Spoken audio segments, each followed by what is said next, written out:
What is up, everyone? Welcome back to Fatherhood Unscripted. It is 2025. Big new things going on. We got awesome people coming on this season, starting with Shawn Finnegan, entrepreneur, investor, proud girl dad. We're very excited to have you on. We'll just get into it. Shawn, um, our first question, something we like to ask is, what is your favorite part about being a dad? So, it's like I was raised with brothers, and I had one older sister, but pretty much I knew nothing about raising girls. And it's like when you're early, dad at a young age, it really throws you upside down, right? I mean, you feel like all this obligation that you have to now actually provide for a human being, which is like earth shattering. I was like Mm-hmm. 24 years old when I had my first girl, and I remember just feeling inadequate for the task. Like, how do I also raise a girl? I'm used to being around guys all the time, and I have to raise this little princess that's relying on me. So I actually I met with everyone I possibly could who was a girl daddy at the time, and my friends. I had a friend by the name of Brian Tracy. He has got a big following. He's a sales trainer, and he's a girl daddy. And I said, hey, what do I do here? What's your best advice? Break it down for me. How does this thing work? I've got a little girl, and he said, well, you've got to read all you possibly can, and gave me a 10 to 15 books to read. And so I went to work and I went and read all I possibly could. And what I found is the confidence of the dad is really based on the confidence of the daughter. And so the more you can build up your daughter physically, emotionally, the more she's going to have armor that she can go face the world, because the world's filled with mean girls. And if you do a good enough job instilling that confidence in them, they can overcome those things in the world. So that's what I've really tried to do. Having three amazing daughters. Nice. Awesome. Yeah, we've got DJ's got 3 kids. I've got 2. We both have daughters and sons. Our youngest are both daughters. So we feel you on that. Yeah, what I found in all the reading I've done is to give them daily compliments, one minimum of one physical, and it's got to be very specific. As in this morning, I said, "Hey, sweetie, I have an 18-year-old now," and I said, "Your cheekbones are so well defined. Look how beautiful it is. It's so symmetrical in your face." And like those little things, you have to be very specific. Then also, she's an artist, so really talking about the specific details of her art is what instills confidence. It's one thing to say, "Hey, you're beautiful," but it's quite another thing to pick out something very specific physically and emotionally that you can build your daughters with. Mm. Yeah, What do I you say, dude? think no, I, that's actually some solid advice. Like not having it super general. Like my wife is really good about doing that with our kids. Like it's very specific. Nate, my oldest, he loves to do art, so it's like really, oh, I really like the colors that you picked out. Why did you pick out those colors? And just kind of really talking through that. And so I agree. Like just being very specific kind of helps them build that confidence. Generalities, okay, like, yeah, you're just my dad. You're telling me I'm beautiful. But if you start getting to the specifics of why you think they're beautiful, why you think they're a beautiful person, what you like specifically about their art, it's really starts to like, okay, builds that confidence, like you were saying. So, yeah, I really, really like that. Yeah. And you learn so much from them, so I have two married daughters, so my perspective changed. So I have one daughter left at home. And, I went through those grinding years early on with my two first daughters, and felt like I missed some really great times with them when I was working so much. And now it's like every minute counts. And you learn so much. So 3 weeks ago, I'm with my daughter. We're walking our dog at the park.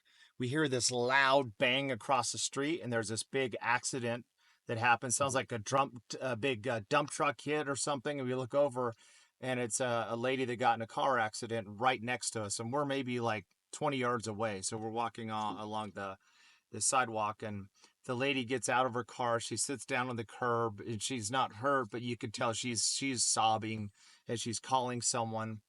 And we're just right there. So I passed by. And I look over, and I was like, "Oh, sweetie, that was wild." And my daughter's not there. And I look back, and my daughter's sitting next to the lady, and my daughter has her arm around her, and she's like, "Are you okay? What can I do for you?" And this is an 18-year-old girl. You know what I mean? It was like just talk about an experience that was like mind altering for me to see the love and Hmm. the compassion this little girl had, which I didn't have. I just passed the person by and didn't think about that kind of stuff. Yeah. Definitely like a proud dad moment. You're like, oh my gosh, yeah, it's cool. Yeah, just talking about. I know you have older kids, so um, as they were getting older and you were going through the different stages, what kind of helped you? I mean, I know you mentioned reading a lot. Was that something that you really just stuck with? Was as they're going through the different ages, getting to the teenage years, and then now you said you have two married daughters, like, and that kind of changes dynamics. So, how'd you navigate it? So you're also to me the greatest joy in life is to have daughters and sons, right? It's just I have daughters, but like to me that is my been the greatest reward I've had in my life. But you also go through some very tough times, and I have parents that you just have so much love for these Hmm. children, and they don't always follow your path like none of us did growing up. And I remember years ago, I had a daughter who she went to a concert. In our religion and our faith, we don't believe in drinking, that kind of stuff. And this night, she decides she's going to drink. She's like 15, 16 years old. She drinks at this big concert, and her friend loses track of her. The cops basically have to pick her up and take her home. And I remember the moment. It was just so difficult. Here's your little girl who is basically had way too much to drink. She's just out of her mind, and you're picking up your daughter and bringing her home. And I remember she was like in the other room in the bathroom and taking a bath. And I remember just like literally crying as a dad, like, what do I do here? You know what I mean? It was Hmm. like it's heartbreaking going through something like that where you're like your daughter's making the wrong decision and you're going through that and it's tough. And I still remember just like tearing up in the other room, like, what do I do at this point? I just had the impression like, hey, just love this little girl. Love her with all you have. Because during those times, they need us to be there for them and to show them love and to show them even during hard times that we stick together.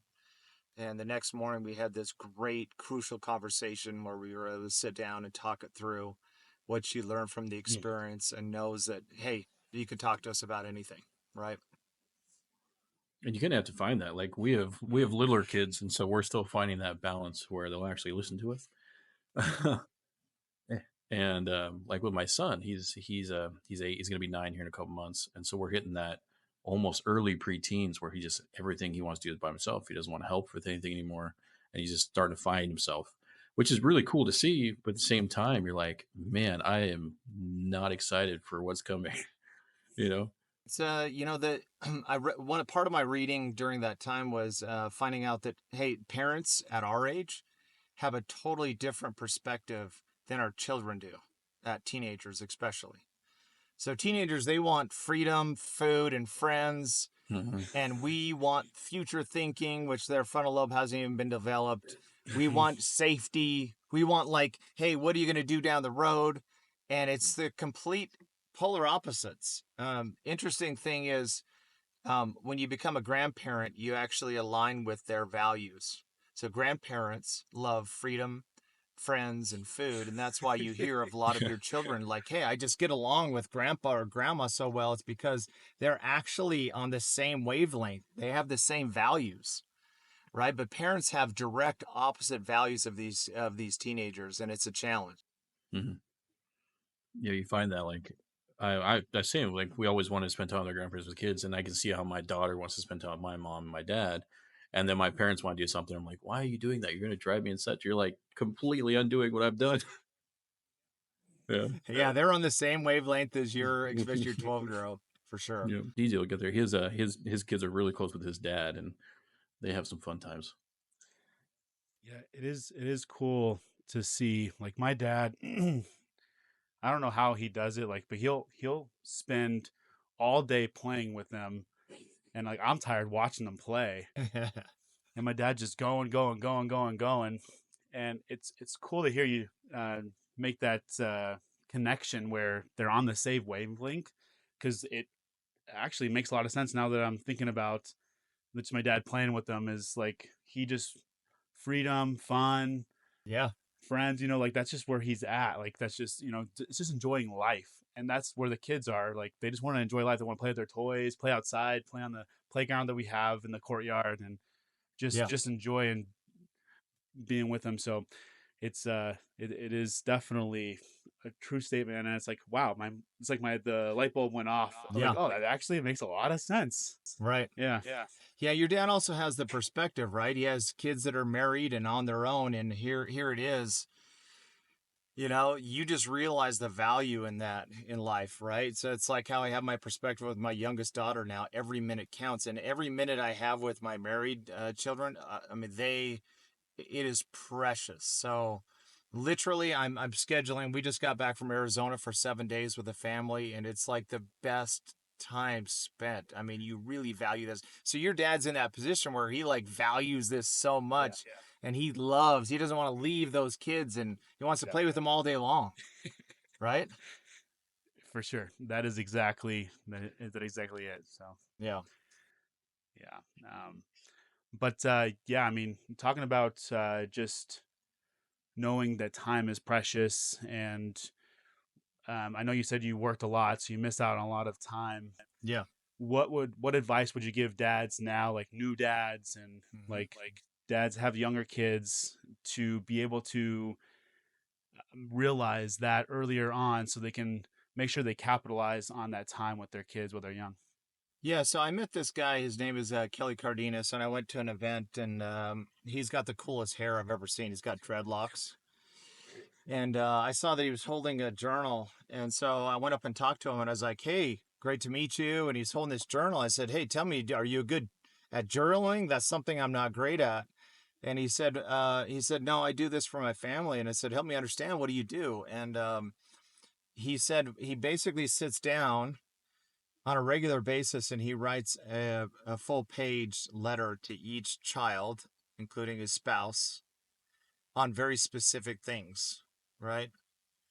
And then he takes a picture of it and sends it to the individual, and they know that their dad spent the time by hand in this digital age to actually write something about them of what you've noticed. And I've tried to implement that, and you could practice it as a father now with your young ones, but while you do it as a father, it is an emotional experience thinking about the child, and that's all you're thinking about, and you're writing about them on a full page. um, Many times you'll start crying because you make this connection, and then they'll see that. You're going to send them a picture of what you wrote, and it's a wild thing, or you can hand it to them and let them read it. But the fact that you write it by hand and you share it with them, they remember those things forever. Mm. So we're a digital age where we text, which is great, and we call, which is great, but just sit down and actually write a letter to your loved ones. And something I do now, like when we do on a trip last week, I have them sit down and write letters to the family, and we take turns reading them. Right? It's That's all awesome. those kind of connections you can do. And you can do that now. If you're a busy dad working a lot of hours, you can take time, where you have, just write down and make sure that you're getting your thoughts out to them. I love that. I think that's a cool idea, especially for like us who's got little kids. Like even if we start doing that now, to when they get older, you're like, hey, I want you to have this, almost like a book you can give them. Mm-hmm. Yeah. That's awesome. I might have to steal that. Yeah. Do that. Try it out. Yeah, yeah. Sure. Me and DJ, well, he likes writing too, so we both definitely have. I got journals everywhere in this room, so Mm-hmm. just writing down ideas for the podcast or ideas for what we want in the future. Just getting things out of your head physically on paper. Right. Love it. Kind of going with that, with new dads and like being entrepreneurial. My words don't want to work. Is there any advice you could give dads going into business, just starting off, just finding that balance with kids or uh, business?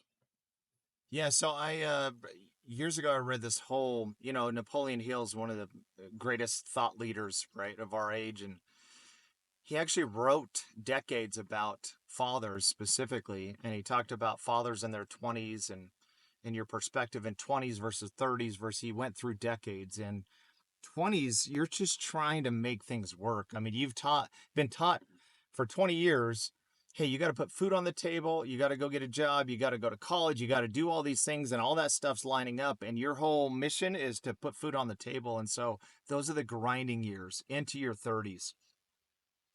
And if I were to do it over again, I would understand that perspective. 30s, you're grinding, but you're spending more time. 40s, your whole perspective changes. And then 50s, which is where I am now, you're thinking about your future posterity and your future grandchildren and everything else. So everything kind of your perspective changes over time.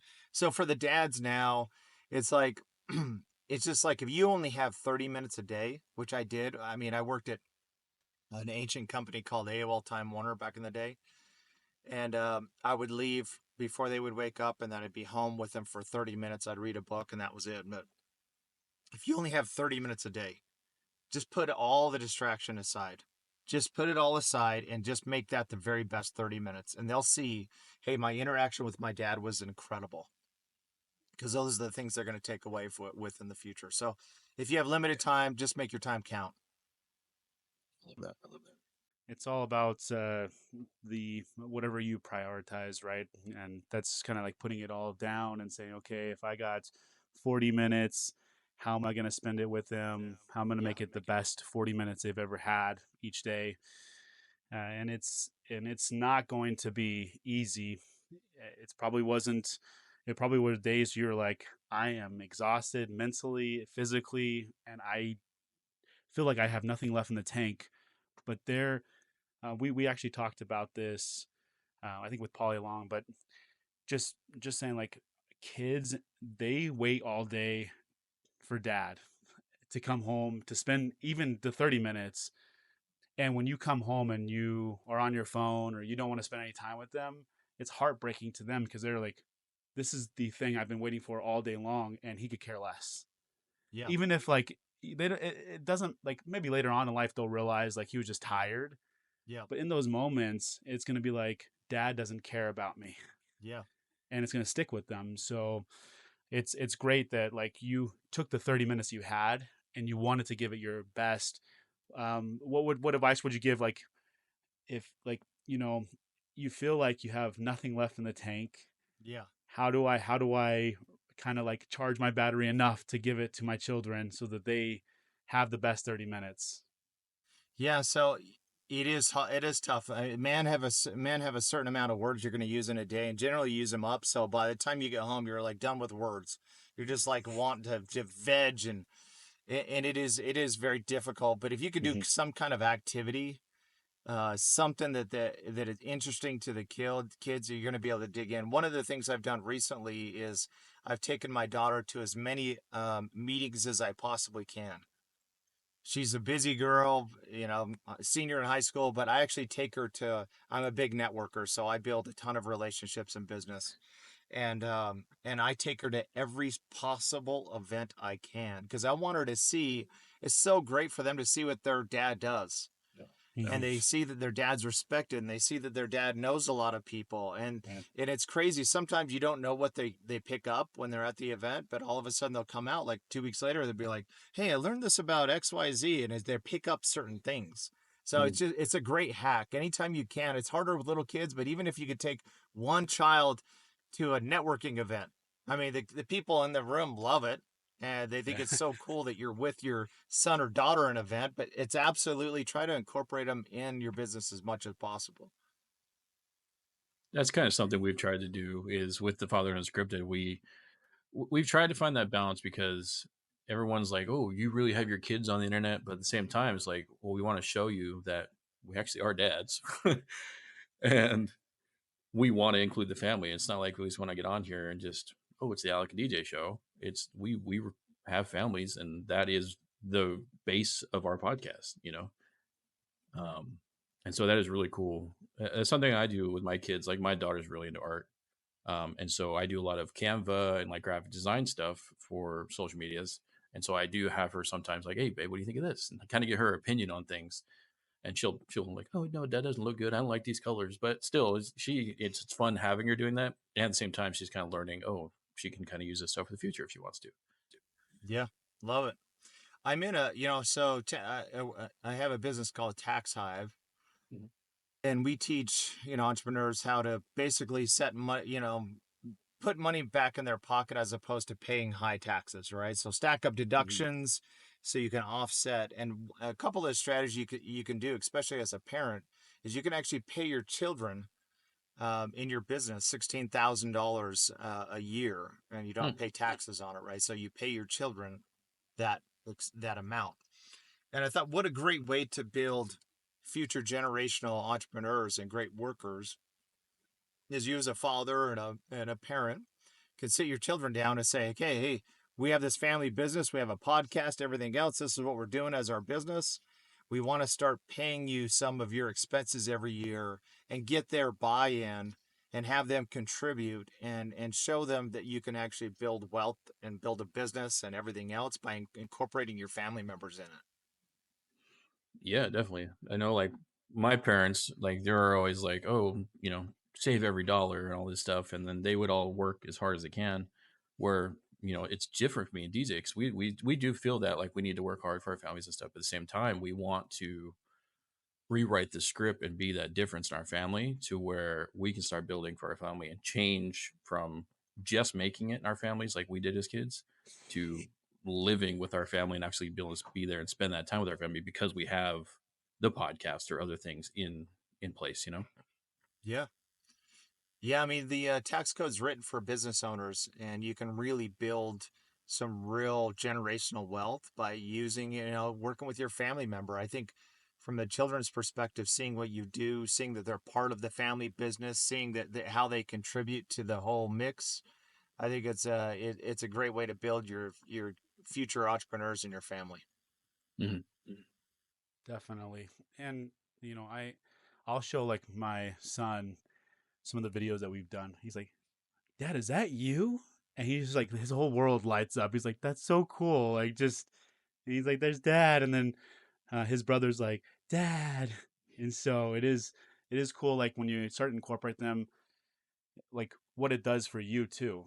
Because like seeing them light up and how proud they are of me, I'm like, man, I want to keep going. I can keep doing this. Like it just Yeah, energizes me right. and recharges my batteries. So to your point, like just getting them incorporated really does something for you mentally, physically, and emotionally. And Yeah, so all around, it just, and then, like you said, it'll help them and, get their mind thinking about different things yeah, and never really stifling their creativity or that it has to be one way to do things.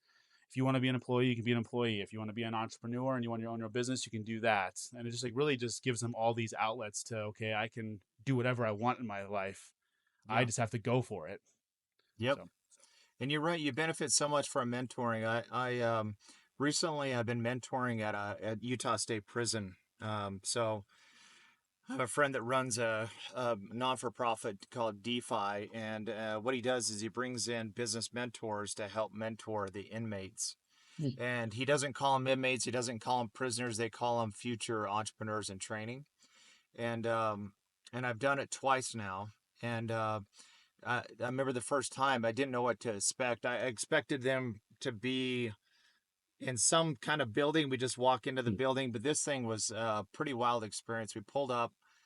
It was multiple checkpoints, multiple gates opening up, and we're going through. We're in a building next to the maximum security building, and they invited like 60 or 70. They basically, it was a volunteer to sign up for the class. And here are these men coming in. If you were to see some of the men on the streets, I'd like to say I would be kind to them, but I think the natural instinct is to judge these men, right? You talking Hmm. about rough looking, tatted up. You could just tell some really hard living, and they've been through so much. And you come in there, it was really shocking seeing 70 guys in there, all in their full on prisoner outfits and everything. And you're supposed to get up and mentor and help them.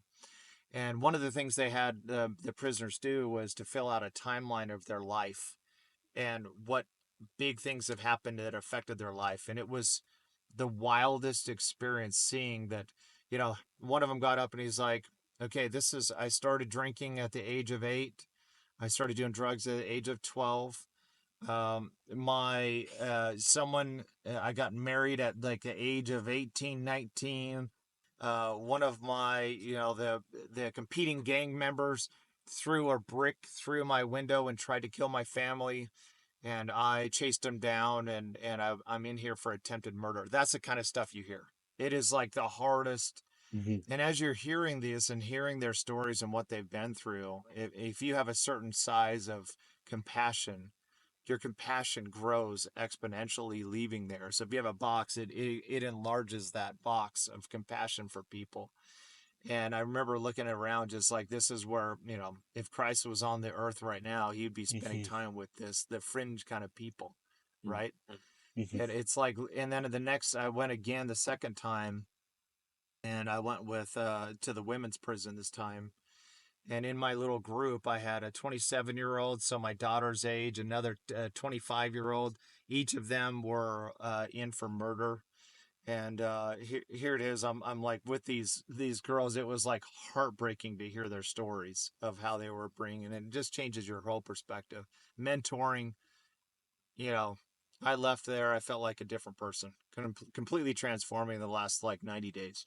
I can't It's imagine. I know, like growing up, we went to church in the inner city, and so we would go feed homeless people and kind of hear their stories and why they'd be on the streets and stuff. So it's just like you said, it's just you have to have that compassion for them because it's like you know people go through hard times. It's like you don't think about that where you're living a good life, you got nice clothes, you got food on the table, and there's people out there living on the streets have nothing. And we were, how old were we, DJ? In our 15, 16, somewhere in there, hmm and we're out there feeding homeless to the streets, and you get that ingrained in your head. You're like, wow, you really you have the respect for what you have, but at the same time, you're like, what can I do to change this? Yeah. Amen. Yep. yeah, and it really grows your heart and your ability to love when you start giving back to the community and you start it's crazy what it does. Like I always tell people, like, if you're having a bad day, a bad week, a bad year, just go give back to something. Yep. Go to a, you know, you know, your local charity. Go do feedings. Go, we have Three Square out here. Go pack some lunches and stuff for needy kids who don't won't get lunch unless this is done. Yeah. And something just changes within you. All of a sudden, like your whole mood shifts, your whole mindset shifts. You're like, Yeah. I don't really have it that bad, and you starting. It's like your heart moves towards gratitude more. Like, okay, I'm grateful for this, and I'm grateful for this, and that's something that I really tell people, like, every day. Get up and think about, the first thing you think about is, what am I grateful for? Well, I'm grateful for I have another day. And then all of a Yeah. sudden you start, I'm grateful for the person I woke up next to. If you have a spouse, I'm grateful for Yeah. the kids that I have. And you start, all of a sudden it starts becoming this snowball effect. And so, like, to your point, just getting out there and letting your heart grow and getting that attitude of gratitude, if you will. But yeah, it's incredible what it'll do for you mentally and emotionally. So Yeah, I mean, like just being around someone who's grateful. I have a friend named Roger, and he's just the most grateful from his core person. And don't you love being around that? I feel like yeah, when you're going through the dark times, you talk about mental health and all the things, the struggles, and all the challenges with being a business owner or a father or whatever it is.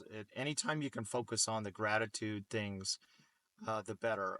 I try to with my children especially. It's like, hey, tell me 3 great things in your life right now.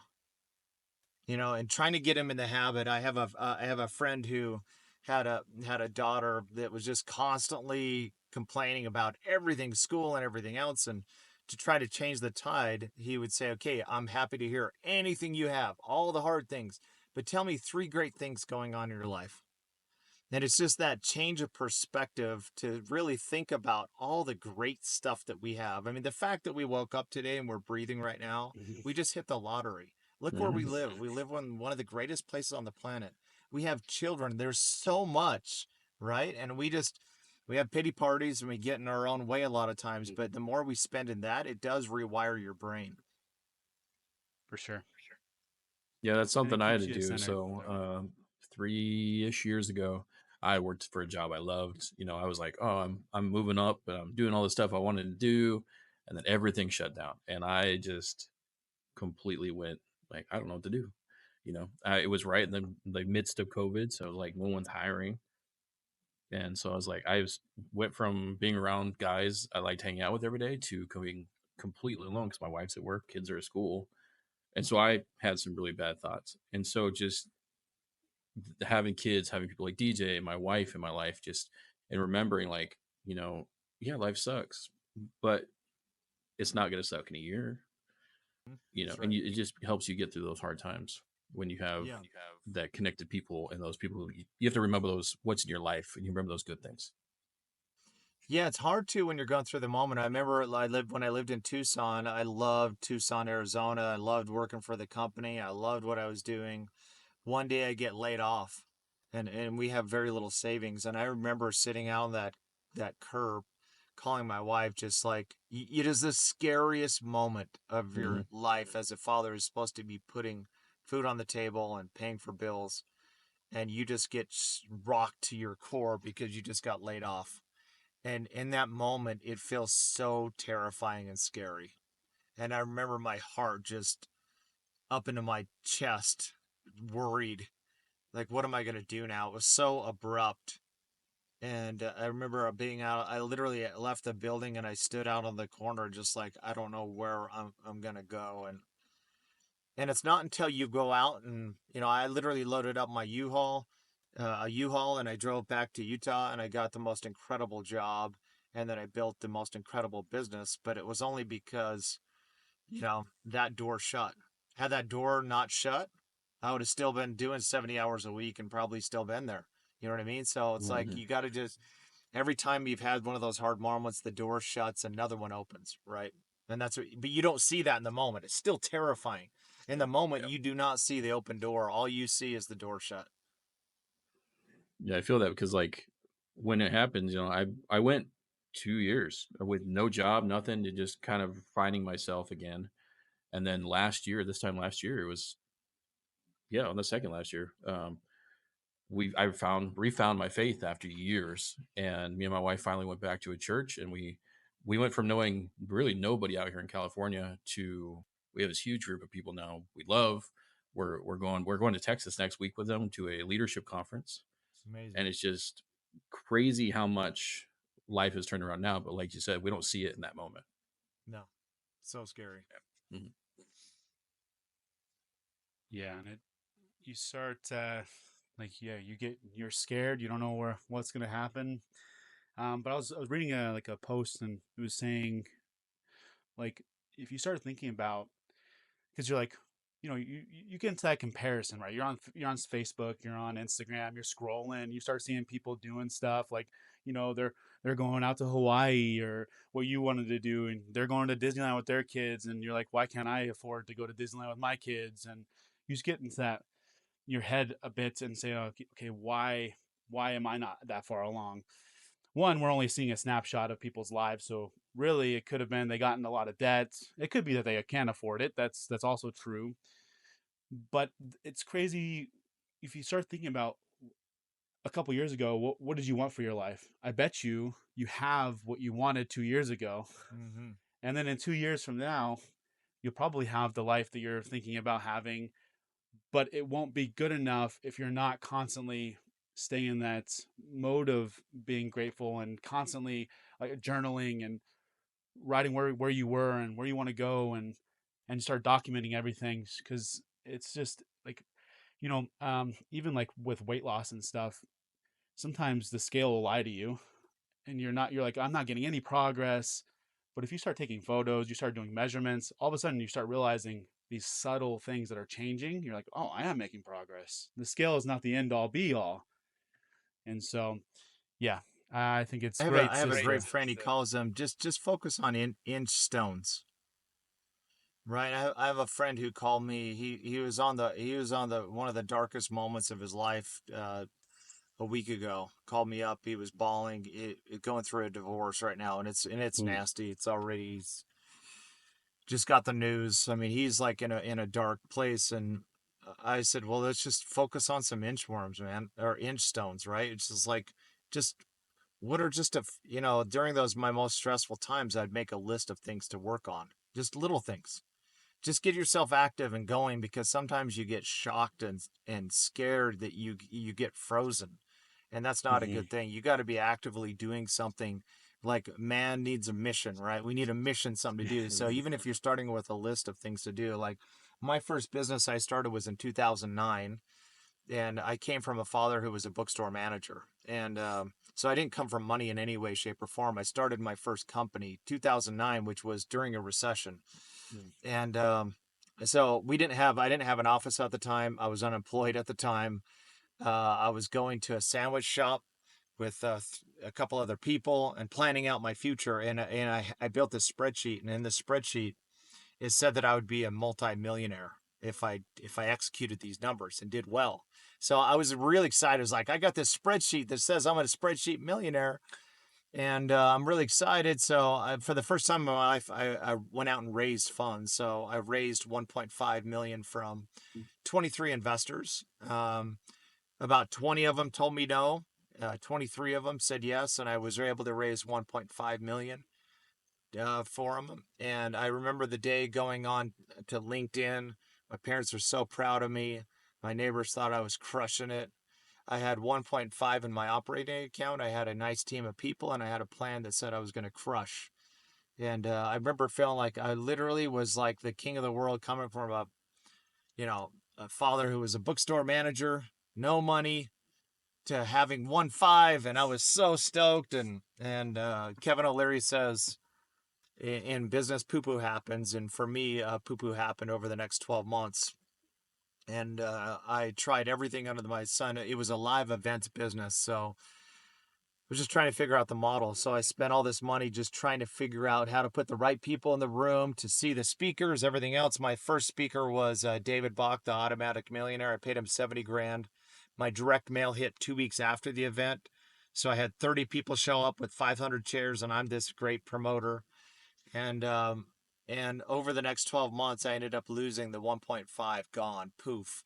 And it was worse than that, because I lost, I basically put my house up for hawk and my car up for hawk. I lost more than the 1.5, right? Mm-hmm. And I remember, just in one of my darkest moments, I had 2,500 bucks in the bank, and I couldn't find even $1,000 to make payroll. And, it was dark. So I had all this pounds per square inch pressure, because I had what about my friends and family and my parents that thought Mm-hmm. I was amazing? What about 23 people who gave me money, and I promised I would do well for them, and I'd give them a good return, right? And then what about my family, right? And what about the Mm-hmm. employees at my place? And now I can't pay them. And it was just this darkest. I mean, it was a Thursday night. I didn't sleep a wink. I just basically stared at the ceiling all night in bed, and I knew the next day I'd have to wake up, and I had 2,500 bucks, but it wasn't enough to cover. So I'd like, hey, you get 90%, and I'm gonna make it up hopefully next week, right? And I went to the office. It was just I took the automatic, payroll off, and I went to the office. No miracle happens. I go to lunch with my business partner, and we're like, okay, we got to go back. We were coming up with our plan of what we're gonna say, and I get a phone call on there from my controller. She's like, "Hey, Shawn, I was digging through the petty cash safe, and I found $3,000 in cash. What do you want me to do with it?" And I was like, "Well, hang on to that cash. I drove back to the office. I picked up the $3,000 in cash. I went to the bank and I deposited 3,000 in cash. And as we all know, cash is king. It clears instantly. And I was able to write physical checks for each individual on my team. And I still remember handing each individual that contract check, like we just made payroll. And so if you ask anyone, I think any business owner or anyone in business or anyone working, you go through so much mental torture. And Mm-hmm. for me, it was the pain of all this. The pain was my greatest motivator to say I'm going to do one thing and I'm going to do it well. And actually, to my darkest moment that afternoon, I started Googling like Steve Jobs and Bill Gates and all these empire builders. And what I found is none of them, and a lot of the photos, they were together with a group of people. And so there is no such thing as a self-made millionaire, a self-made billionaire. People are in a position so smart that they can get the right people on the bus Mm-hmm. around them to build them, and they could create an empire together. Of course, Steve Jobs is by Wozniak.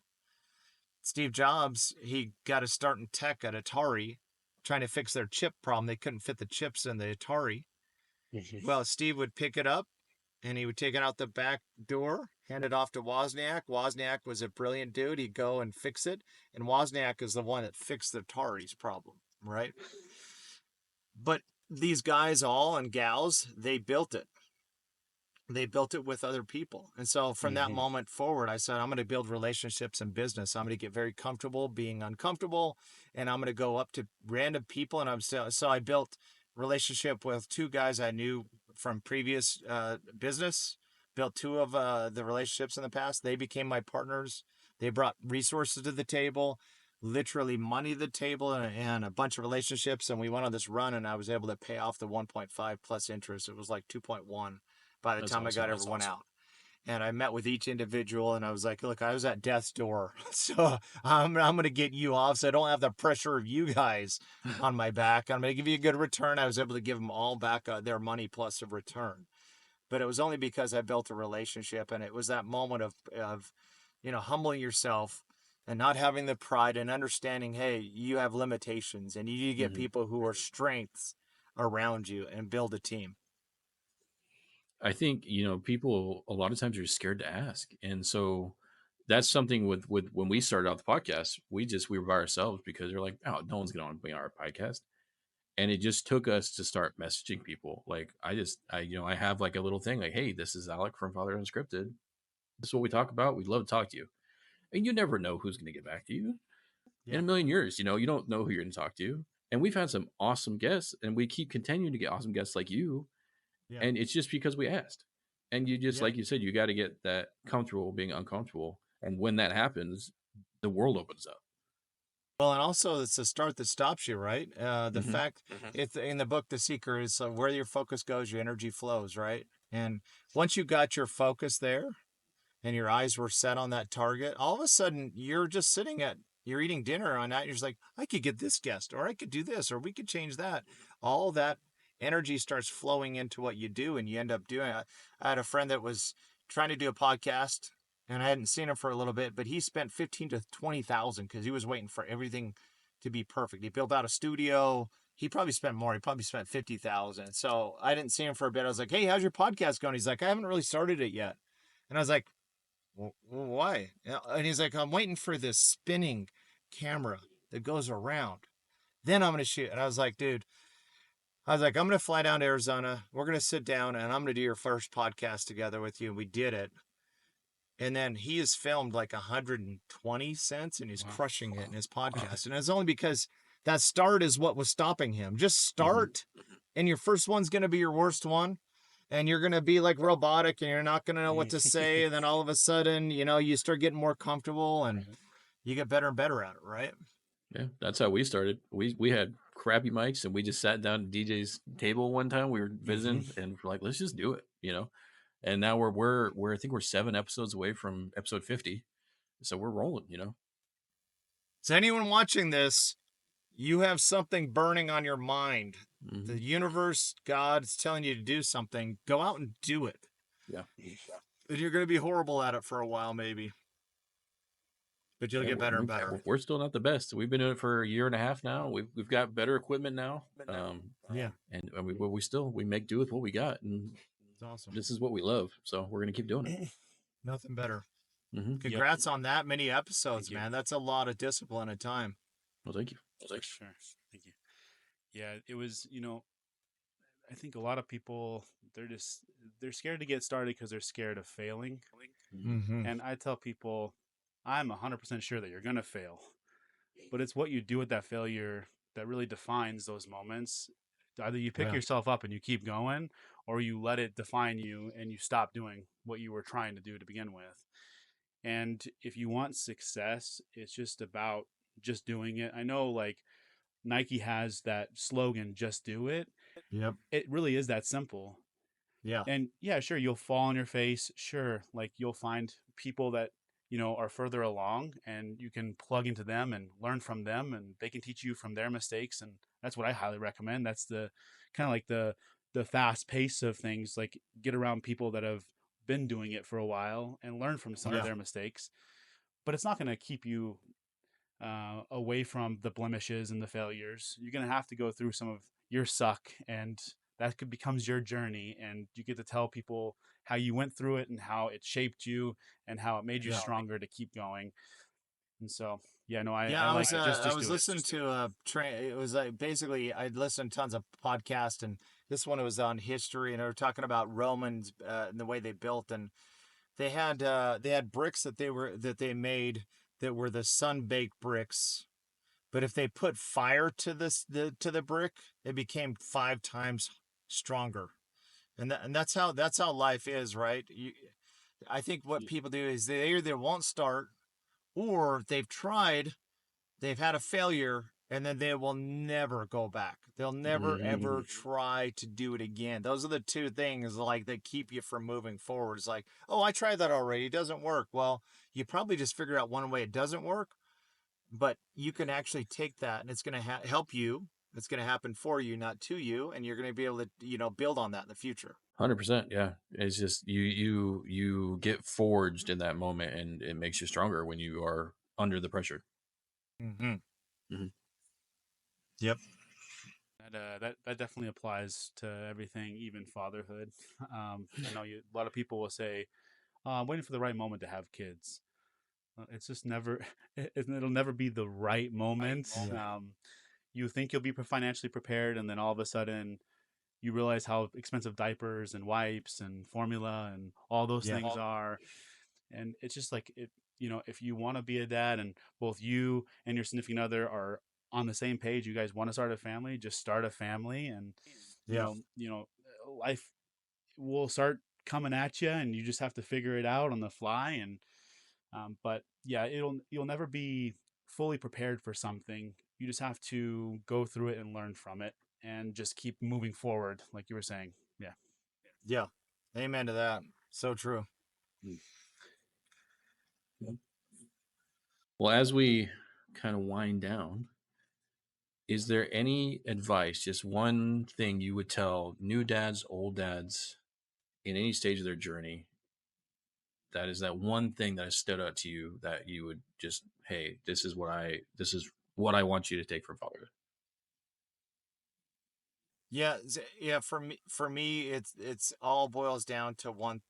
The one thing for me is like quality time spent with your kids. Right? It's like I've just learned more than ever in my life. It's like those moments are moments that they'll always remember, and then two, it's like how much it impacts you and makes an impact as a man raising and rearing this child. And it's the greatest. You talk about like some people who are afraid to have a kid right now. I get it because it's so scary, but man, there is nothing is their most prized, invaluable experiences you have trying to raise this child that doesn't come with a owner's manual, right? You're just scrapping, trying to figure it out, and you're trying to do it. But to me, like, hey, write them letters. try to build them up as possible. I think fathers especially, we try to do tough love. So you try to, hey, make them tough, but that's okay. But you also have to build. You have to build like you are also making them tough, right? And so everything you can do to build them, get them that armor because the world's tough. And you want to send them out there ready to go kick some butt and have a great life, right? Yeah. For sure. Well, Shawn, just thank you for replying to my hello, my question, and just thank you for being on and talking with the dads. And I hope everyone listening, you get a lot from this episode because it's been an amazing conversation. Um, and just thank you. Well, thank you guys. I love it that you're talking dad stuff. There's not a lot that's out there on the dad topic, you know. And like when I heard and I saw what you guys are doing on the dad front, I was like, man, you know, you could pick up a couple of tools from what you guys are talking about. You can glean a couple of things that you can try. What are other dads doing? We don't spend a lot Mm-hmm. of time like, hey, what are you doing over there? How do you help rear your children? Like we all need help. That's why I Mm-hmm. love about what you've come together. It's like, hey, we're actually talking dad stuff. You hear mom stuff out there, but this is dads. What is it Mm-hmm. like to be a dad, and what are the best practices? Or some of the best practices that are Yeah. working for you. That's what's so great about your content. Well, thank you. That's kind of like the world we live in. It sucks, but no one really cares about the dad, and they forget. Like, and so we have to remember, like, well, there's a community of out there. We just got to find each other. Yeah. And dads make an impact for life. I lost my dad to an accident and fell back, hit his head a couple of years ago, so I lost him pretty abruptly. And I haven't. There's not a day goes by I don't think about something my dad taught me and showed me. And you just don't know, especially now with these little kids, you don't know the impact, but they will remember that for the rest of their lives, the impact you've made as a father. And it's the most rewarding thing any one of us can do. For sure. Yep. Yeah. No. I'll second to Alec. Like, just thank you for coming on. Thank you for sharing your wisdom. I know your journey. You're a little bit further along than Alec and I, and so that's what's cool about getting guests on the podcast because they're in a could be in a completely different part of their journey. Even if they're in the same part, it's just getting their insight on it. It can be different than what Alec and I have shared, and so I appreciate you coming on. I appreciate you sharing the insight and the wisdom that you've gained over the years because it gives a different perspective and yeah, it's something that our audience can take away and learn from and just run with. And so, yeah, thank you. Awesome. Alec, DJ, appreciate you guys. Thanks for the invitation. It's an honor. Appreciate you. Thank you.